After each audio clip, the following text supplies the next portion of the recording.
안녕하세요. 피부엄마 조은장입니다. 저랑 나이가 비슷하신 분도 많으실 테고 20대 분들도 많기는 하신데 요즘에 제가 제일 많이 하는 시술 중에 하나가 숫자만 하시는 줄 아시는데 그건 아니고요. 저희도 전반적인 피부과 시술을 하고 있는데 대부분 리프팅 시술을 굉장히 많이 해요. 나 이 생각보다 나이가 많이 들어 보인다. 피부가 처지기 시작했다. 근데 우리 피부는 왜 처지는 걸까요? 그리고 왜 나이 들어 보이는 걸까요? 피부를 잡고 있는 인대라는 게 있어요. 그 인대가 근육이나 지방을 좀 잡고 있는데 그 인대가 늘어지면서 특히 여기 지방이 늘어지고 그 다음에 눈밑이 처지고 이런 느낌을 받으실 수 있어요. 그래서 지지력이 떨어졌을 때. 근데 두 번째는 그 지지력이 떨어지면 특정 부분의 지방은 튀어나오고 눈밑이 꺼져 보이고요. 그 대신 이쪽이 처져요. 팔자 위쪽이. 처지고 여기 지방이 좀 몰린 듯한 느낌이 있고 마리오네트라고 해서 이쪽이 입 옆에 지방이 튀어나오고 처지고 여기는 튀어나오고 이쪽은 꺼지면서 턱선이 울퉁불퉁해지는 현상을 느끼기도 합니다. 그런데 이런 피부 처짐이 해결할 수는 없냐? 그건 아니에요.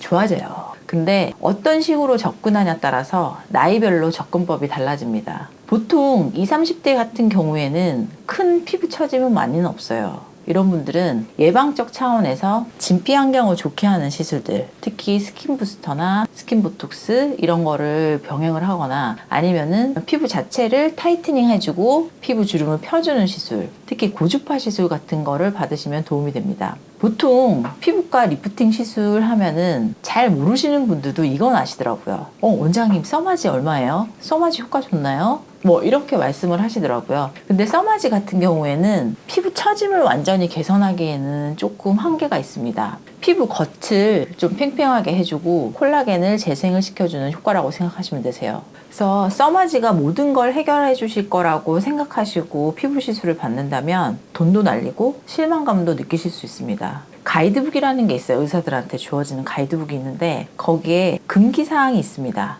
과도한 기대감을 가지신 분들은 시술하지 마세요 라고 되어 있어요. 최근에도 제가 시술하기 전에 딱 들어왔는데 원장님 저 이거 받으면 이렇게 되나요? 물어보시더라고요. 그래서 제가 단호하게 말씀드렸어요. 안 되세요 고객님. 그거는 안면 거상술을 하시거나 실로 당기거나 정도의 효과고 실을 당긴다고 해도 그게 계속 유지되기는 어렵습니다. 써마지는 본인의 진피 환경을 개선을 해서 주름을 개선을 하고 피부 탄력을 주는 거지 피부 처짐이 100% 개선되기는 어렵습니다 라고 말씀드렸어요. 그래서 이 써마지라는 거는 너무 처졌을 때 받으면은 만족감이 좀 떨어질 수가 있어요. 그래서 보통 피부 처짐이 많이 생기지는 않고 피부 탄력을 좀 개선을 하고 자연스러운 시술을 원하시는 분들, 예방 목적으로 내가 피부 처짐을 이후에 처지는 거를 예방하고 싶으신 분들은 고주파 시술을 받으시는 게 좋고, 그리고 피부가 너무 얇고 지방이 많이 없으신 분들이 있으세요. 그런 분들은 다른 리프팅 시술이나 지방을 좀 빼주거나 하는 시술들 같은 경우에 대부분 인모드나 울세라 같은 시술을 받기는 좀 어려우시거든요. 이런 분들 같은 경우에는 고주파 시술을 나이가 든 분들에게도 제가 권장을 드리기도 합니다.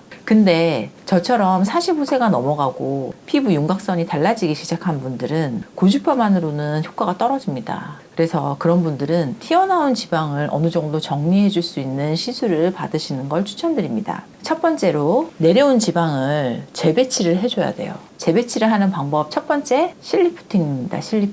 실리프팅은 이런 갈고리 같은 실이 있어요. 그래서 조직을 당겨서 지지를 해줍니다. 근데 보통은 그냥 여기에 막 넣는 게 아니고 대부분 지방이 많지 않고 여기 지지를 해줄 수 있는 인대가 시작점이 있거든요. 두피 쪽으로 걸어주거나 아니면은 반대 방향으로 여기 지방 있는 데까지 여기 넣어서 이렇게 약간 당겨주게 됩니다. 근데 그런 실 같은 경우에는 굵은 실이기도 하지만 대부분 녹는 실을 사용하기 때문에 6개월에서 1년 정도의 효과를 기대할 수 있고요. 그 이후에도 실이 녹거나 하면 주변 조직의 콜라겐을 재생을 하긴 하지만 재시술을 받으셔야 됩니다. 그리고 두 번째로는 여기에 있는 튀어나와 있는 윤곽선을 좀 어느 정도 정돈해 주는 건데, 두 번째가 울세라 같은 하이프 시술을 받는 겁니다. 하이프는 초음파를 근막층에다가 싸서 일종의 맥반석 오징어 보셨나요? 맥반석이 오징어가 맥반석에다 놓으면 어떻게 되죠? 층층 쪼그라들면서 조직이 수축되는 게 느껴지잖아요. 그런 쪼그라들게 하는 점을 찍는 거예요.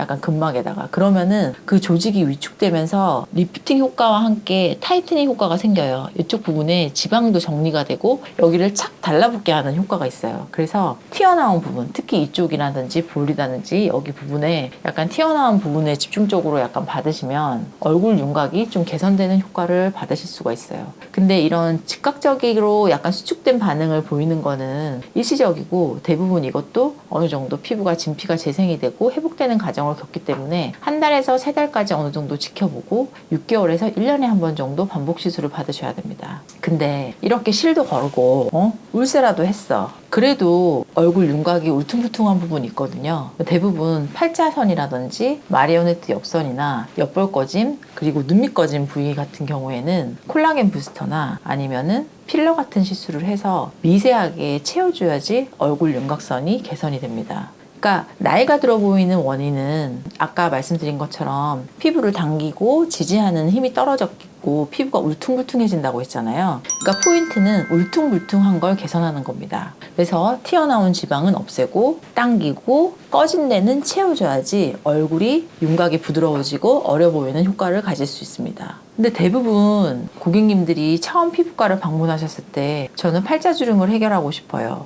아니면은 여기 처진 거를 다 개선하고 싶어요. 이렇게 말씀하시고 리프팅 레이저를 하시는 경우가 많습니다. 근데 이게 전반적인 피부 탄력 개선이지 한쪽 주름선만 개선하고 싶으시면은 거의 대부분 실망을 하시거든요. 그러니까 피부 처짐을 예방을 해주는 거지 그게 꺼진 게 차오르는 시술은 아니에요. 그래서 대부분 리프팅을 하면서 뭔가 주사 시술을 해야지 즉각적인 비포 애프터가 나타나는 거고 복합 시술을 하셔야 돼요. 그런 분들 같은 경우에는 전체적으로 예방을 하고 피부 탄력만 좀 개선하고 싶다. 이 정도의 기대치와 목적을 가지고 접근하시는 걸 저는 추천드려요.